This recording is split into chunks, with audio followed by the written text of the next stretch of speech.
Hello everyone, welcome back to my YouTube channel fluent personality, जहां पर हम बात करते हैं personality development, spoken English and most importantly building the confidence in our day to day life. So today we are talking about most important concepts of the grammar, from where the grammar begins, which is a topic of nouns. So what are nouns? Nouns are basically, these are a noun can be defined as a name of a person, place, thing, animal, idea, quality, or state of being. So if I translate in Hindi, संज्ञा का मतलब किसी भी व्यक्ति, जगह, वस्तु, जानवर, विचार या भावना भावना से होता है, जिसे आप दुनिया में किसी भी नाम से बुला सकते हैं, वह नाउन कहलाता है. In another word, if you can translate something by putting a and the, this, or my before any word, and it will give you a form of meaningful grammatical phrase. So certainly it is a noun. So there are certain types of the nouns. So one by one we will study those. So there are common nouns and proper nouns. So common nouns are those, it is a generic name of a person, place or thing. When we say generic name, so ये हम एक किसी पूरी category को एक common तरीके से identify करते हैं. जैसे मैं शहर जा रहा हूं. अब शहर जा रहा हूं, कौन से शहर जा रहा हूं यहां पर मैं डिफाइन नहीं कर रहा, तो it means it is a common noun.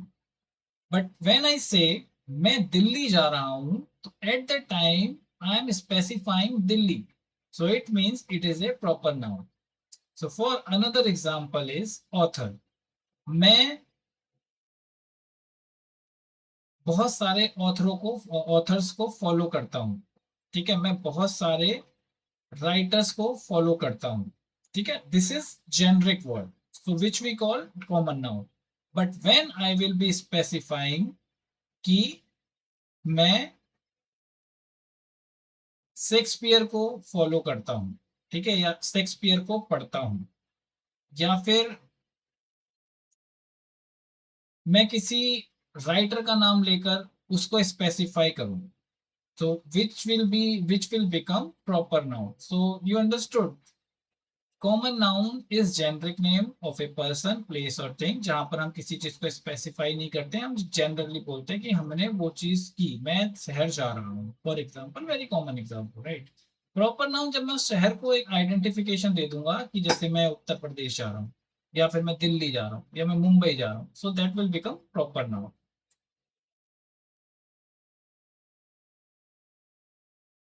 Another one is the concrete noun and abstract noun. So concrete nouns are those nouns, basically those words which you can feel by your five senses. अब हमारे five senses क्या होते हैं? जो हम देख सकते हैं, छू सकते हैं, सुन सकते हैं, टेस्ट कर सकते हैं और स्मेल कर सकते हैं, मतलब सूंघ सकते हैं, सूंघ सकते हैं, राइट.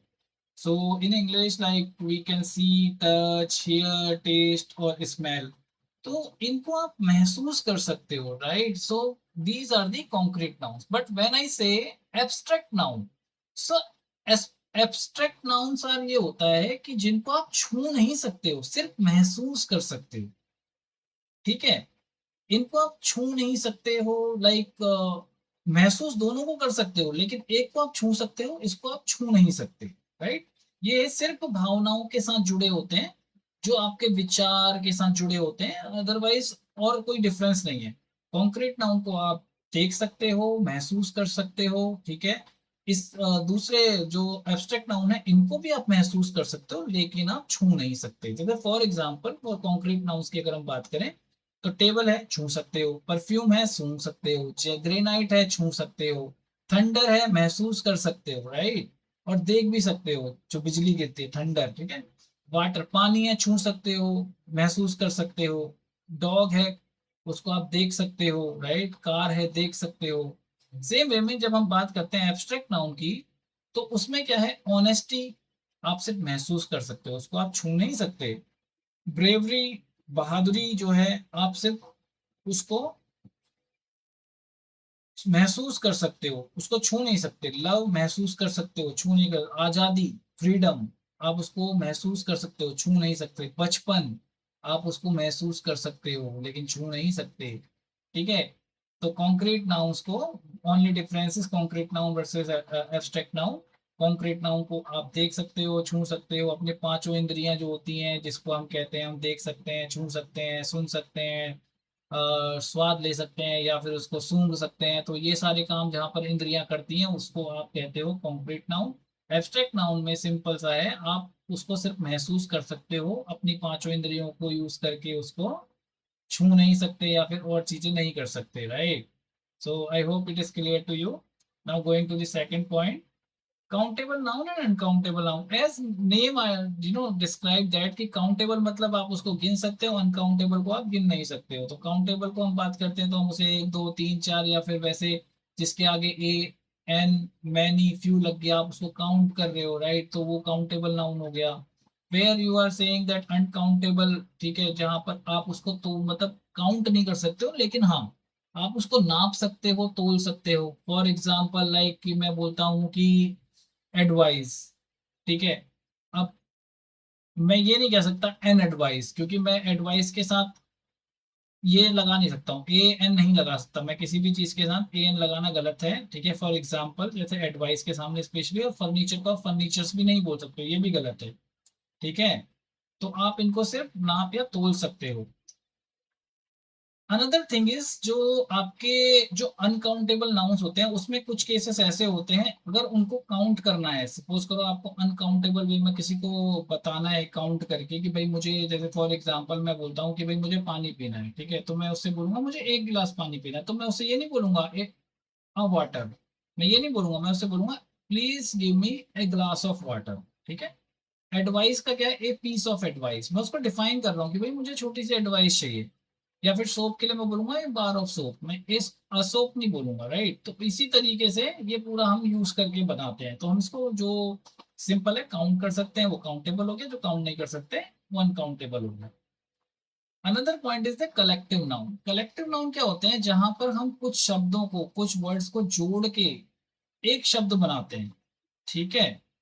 मतलब सॉरी, कलेक्टिव नाउन्स आर दो जहां पर हम एक ग्रुप के बारे में बात करते हैं, ठीक है, जो एक ग्रुप के बारे में बातें करते हैं, जहां पर हमारे पीपल का एक कलेक्शन होता है, या फिर एनिमल्स का कनेक्शन होता है, या कुछ ऐसी चीज जो बहुत सारी चीजें मिलके एक यूनिट बनाती है, तो उनको हम कलेक्टिव नाउन्स कहते हैं, ठीक है। जैसे लोग, ठीक है, a panel of expert, a crew of sailor, a staff of employees, a choir of singers, ठीक है।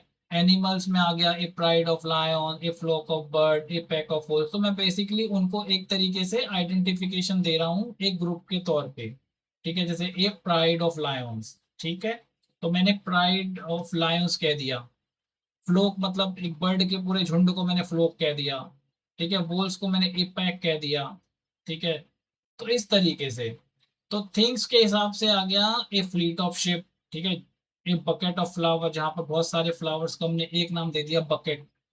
तो इस तरीके से जहां पर हम एक कलेक्टिव बनाकर उसको एक नाम देते हैं, मतलब सारी चीजों को इकट्ठा किया, एक जगह जोड़ा और उसको एक नाम दे दिया, that is called collective noun. Simple, कोई इसमें कठिन चीज नहीं है, सिंपल है। आपने बहुत सारी चीजों को एक साथ लेकर आए, उसको साथ रखा और उसको एक पर्टिकुलरली नाम दे दिया। वो लोग भी हो सकते हैं, वो एनिमल भी हो सकते हैं, वो थिंग्स भी हो सकती है, ठीक है ना।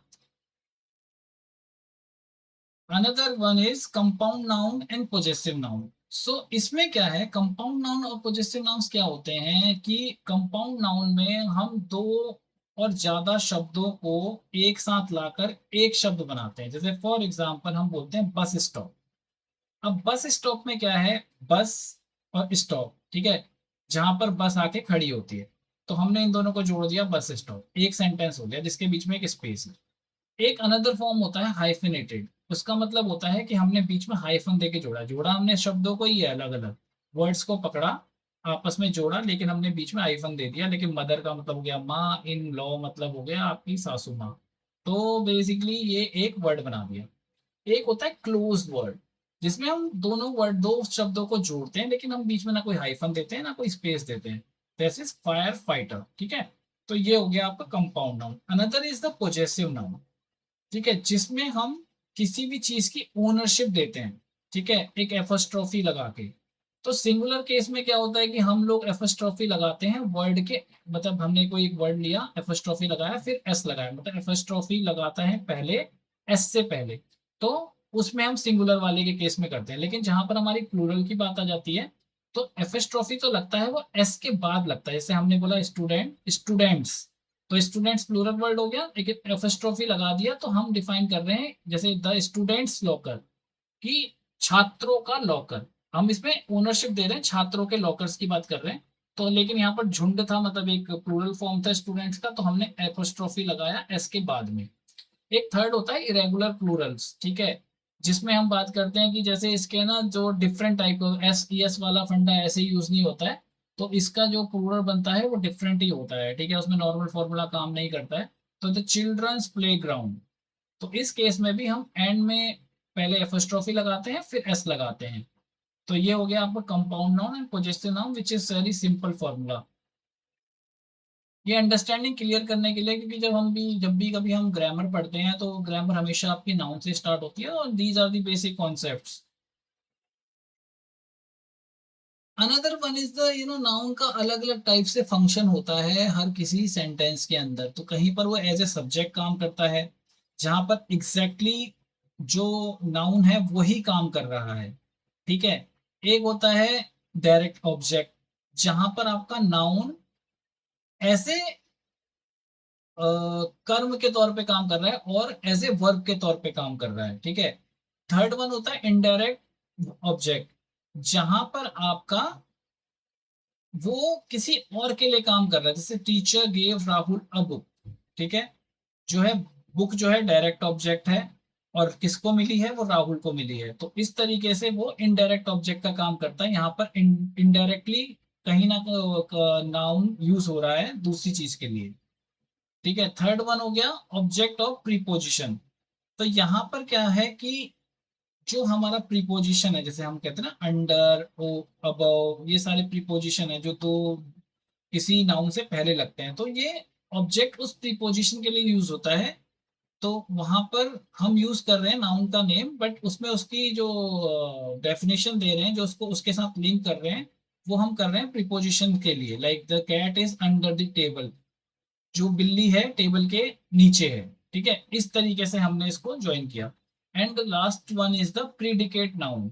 सब्जेक्ट को एक नई पहचान दे देता है। ये क्या होता है, मतलब एक तरीके से मैंने बोला कि I am a doctor, right. तो मैं बोल रहा हूँ गिरीश इज अ डॉक्टर। तो मैंने, मेरा नाम था गिरीश, लेकिन मैंने अपने आप को दूसरा नाम दे दिया, मैं अब डॉक्टर हूँ। तो मैंने डॉक्टरी करी, मैंने पीएचडी कर ली, और मैं बोल रहा हूँ कि मैं डॉक्टर हूँ। तो मैंने एक तरीके से नया नाम दिया, तो विच इज प्रीडिकेट नाउन। अब यहाँ पर ना कुछ रूल्स हैं जो उसको प्लूरल बनाने के काम आते हैं। तो नॉर्मली कोई भी मतलब वर्ड को जब हम प्लूरल बनाते हैं तो एस लगता है, राइट, जैसे कैट्स, बुक्स। लेकिन यहाँ पर कुछ सर्टेन है जहां पर हमें ईएस यूज करना है। बट वो केसेस कौन से हैं, जहां पर भी हमारे वर्ड के एंड में S, double S, S H, C H, X, Z आता है, उसके केस में हमें एंड में ईएस ऐड कर देना होता है, तो हमारा प्लूरल फॉर्म बन जाएगा। फॉर एग्जाम्पल बस, buses, box, box, boxes, watch, watches, right? Third one is the, जहां पर हमारा वर्ड कॉन्सोनेंट के साथ मतलब सेकंड लास्ट एंड जो लेटर होगा वो कॉन्सोनेंट होगा, एंड उसके बाद वाई आ रहा है, तो उस केस में क्या होगा, जो वाई है हमारा वो चेंज हो जाएगा आई में।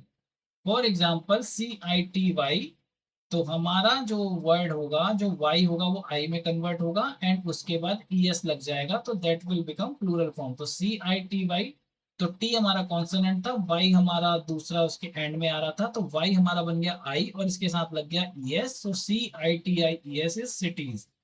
तो this is the plural form. Same way baby, so it plural form of the baby is babies. तो वाई हमारा कन्वर्ट होगा आई में और ईएस लग जाएगा, तो babies is the plural form. Fourth one is the, जब हमारी एंडिंग एफ और एफ ई से खत्म होती है, तो उस केस में हमारा एफ और ई एफ जो कन्वर्ट हो जाता है वो कन्वर्ट हो जाता है वी के वी और साथ में ई एस। तो जो एफ ई होगा वो हो जाएगा वी और ई एस साथ में और जुड़ जाएगा, जैसे एल ई ए एफ। तो एफ कन्वर्ट हो गया वी प्लस ई एस में, तो L E A V E S. Same way N I K N I F E knife, so F E will convert to V and साथ में लग जाएगा E S, तो knives, right. So another one is the irregular vowel mutation. तो यहाँ पर क्या होता है, सर्टेन मतलब वोवेल के नाम मतलब वोवेल का प्रोनाउंसिएशन चेंज हो जाता है। सो जैसे मैन मैन, फूट फीट, माउस मीस, राइट। सो यहाँ पर सिर्फ इतना चेंज हो रहा है कि वो जो वोवेल है वो चेंज हो गया और उसका प्रोनाउंसिएशन भी चेंज हो गया। Another one is the unchanging plural. इसमें तो कुछ चेंजेस होते ही नहीं है, देयर आर सर्टेन वर्ड्स जिसका प्लूरल भी सेम ही होता है, जैसे sheep sheep, deer deer, fish fish, तो इनमें कोई चेंजेस नहीं है। And another last one but not the least, इसमें क्या है कि फॉर रीजन ओरिजिन के हिसाब से आपके जो वर्ड्स के जो प्लूरल फॉर्म्स होते हैं वो चेंज हो जाते हैं।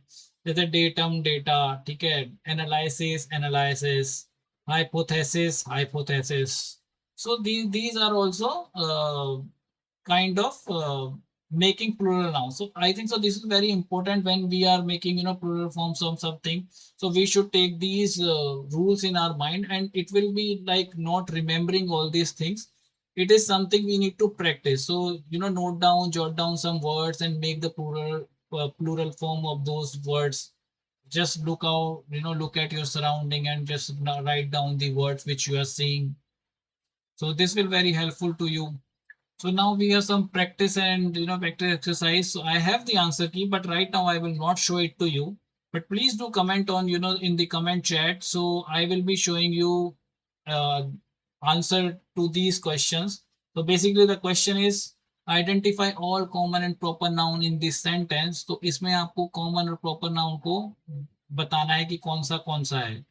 So another question is correct and grammatical error in this sentence. He gave me two valuable advices yesterday. So as I read the sentence, so मेरे को तो तुरंत पता लग गया, but it is like now it is your homework that you find the that what are the grammatical errors here. Third one is the write the plural form of for these nouns. तो आपको इसके again plural forms बनाने हैं। तो be mind F F E वाला मैंने आपको बताया था, चाइल्ड के साथ मैंने आपको बताया था कि ये कुछ सर्टेन टाइम के डिफरेंट प्लूरल फॉर्म्स होते हैं। थेसिस ये आपको देखना पड़ेगा, इन कैक्टस। सो ये बहुत इजी है, तो आप प्लीज इसको प्रैक्टिस कीजिए और उसके बाद मेरे को जरूर कमेंट्स में अपना जवाब बताइए। Thank you so much everyone for hearing me out and I am Girish again, so I will see you in the next video. Take care. Bye.